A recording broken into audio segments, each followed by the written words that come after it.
Hello everyone, नमस्कार सभी को। आई होप आप सभी अच्छे होंगे और फिर से आप सभी का स्वागत है, वेलकम है अपने प्यारे YouTube channel studies on by MK में। तो चलिए हम लोग जो जनरल साइंस से रिलेटेड वन लाइनर क्वेश्चन को एनालिसिस कर रहे थे, वो ऑलरेडी हम लोग 89 सीट नंबर तक कर लिए थे, है ना।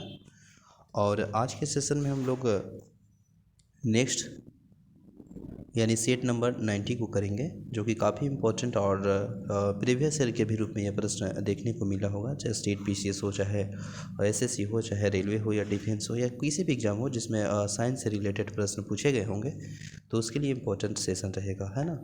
यदि आप चैनल में नए हैं तो प्लीज़ सब्सक्राइब करें। एक्चुअली हम लोग विदाउट टाइम वेस्टिंग 4 से 5 मिनट में, है ना, 4 से 5 मिनट में लगभग 20 से 25 क्वेश्चन को देखते हैं। तो आई होप सेशन अच्छा लगेगा, तो आप चैनल को सब्सक्राइब करें, शेयर करें और अच्छा लगे तो आप लाइक करें, है ना। देखिए प्रश्न है कि शून्य समूह में रखे गए, है ना, शून्य समूह में रखे गए तत्व किस नाम से जाना जाता है। तो जो शून्य समूह ग्रुप में जो रखे गए तत्व है ना, वह किस नाम से जाना जाता है, यह प्रश्न है। तो वह अक्रिय गैस के नाम से जाना जाता है ना। अक्रिय गैस के नाम से जाना जाता है, याद रखेंगे, ठीक है ना।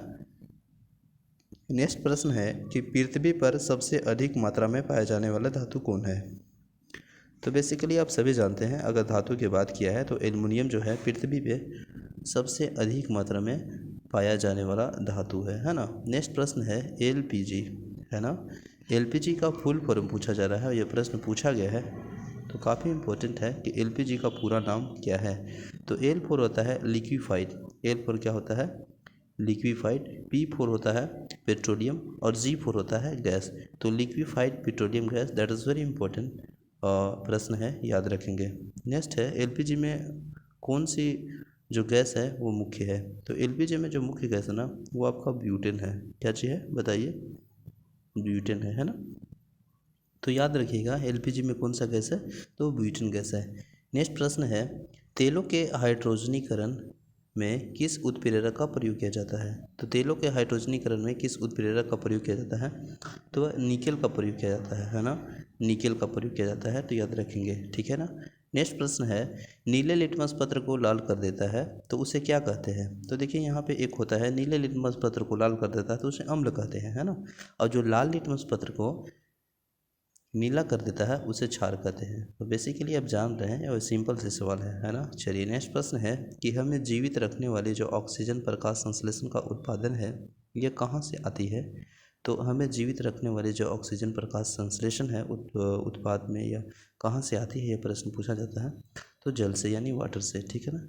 चलिए नेक्स्ट प्रश्न है और नेक्स्ट में देखेंगे कि इंसुलिन की खोज किसने की, है ना। तो इंसुलिन के जो खोज किया है और सर्च किया है वो आपका एफ बेंटिंग ने किया है, एफ बेंटिंग ने, और 1932 को किया है, तो याद रखेंगे और इम्पोर्टेंट प्रश्न है। नेक्स्ट प्रश्न है आपका कि डॉक्टर क्रिस्टियन बर्नार्ड, मतलब यहाँ है कि हृदय परिसरण की खोज किसने की है। तो हृदय जो परिसरण है उसका जो खोज किया है वो डॉक्टर क्रिस्टियन बर्नार्ड ने किया है, वो 1967 में किया है। कब किया है बाबू, 1967 में किया है। नेक्स्ट है और सल्फा ड्रग की खोज किसने किया, है ना। तो जो सल्फा ड्रग की खोज किसने किया है, यह प्रश्न है। तो वह आपका जी डोमांग ने किया है। कौन किया है, जी डोमांग ने किया है, याद रखेंगे।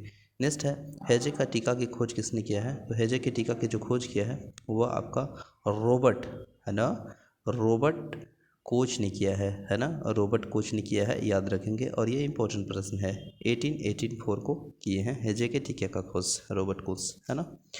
नेक्स्ट प्रश्न है कि डीडीटी की खोज किसने की। तो डीडीटी के जो खोज किए हैं वह किए हैं doctor Paul Müller, doctor Paul Müller ने की है, आप याद रखेंगे। वह किए हैं 1939 को। That is not important but basically इसका याद रखेंगे कि डॉक्टर पॉल मूलर ने डी की खोज की है ना। चलिए नेक्स्ट प्रश्न है कि आपका जो डीएनए है उसका खोज किसने की है। तो आप सभी जानते हैं डीएनए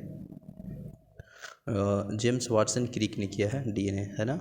नेक्स्ट प्रश्न है स्प्रिंग की खोज किसने की। स्प्रिंग जो है उसका खोज किया है ड्रेसर साहब ने। कौन किया है, ड्रेसर साहब ने, ठीक है ना। चलिए नेक्स्ट प्रश्न है और नेक्स्ट में देखिएगा कि रक्त परिवहन जो होता है संचरण की खोज वो आपका कौन किया है, रक्त परिवहन। तो ब्लड जो सर्कुलेशन परिवहन होता है वो विलियम हार्वे ने किया है 1628 को, ठीक है। नेक्स्ट है कि रक्त परिवर्तन की खोज किसने की है। तो कार्ल स्टीनर। देखिए वहाँ पे रक्त परिवहन था, बेसिकली आपको दोनों एक ही वर्ड लग रहा होगा, ब्लड यानी रक्त जो है, यहाँ परिवहन की बात की जा रही है, लेकिन यहाँ परिवर्तन की बात करी है ना, रक्त परिवर्तन। तो रक्त परिवर्तन है जो ना वो कार्ल लेडस्टीनर ने खोज किया है ना। नेक्स्ट है जो आपका पेनिसिलिन की खोज किसने की है, तो सर अलेक्जेंडर फ्लेमिंग है ना। तो सर अलेक्जेंडर फ्लेमिंग ने आपका पेनिसिलिन की खोज किया है। ठीक है, तो आई होप ये सेशन अच्छा लगा होगा, और हम लोग 4 से 5 मिनट में लगभग 20 से 25 क्वेश्चन को देखते हैं। तो thank you so much for watching this session. मिलते हैं नेक्स्ट वीडियो में, तब तक के लिए बने रहें। जय हिंद।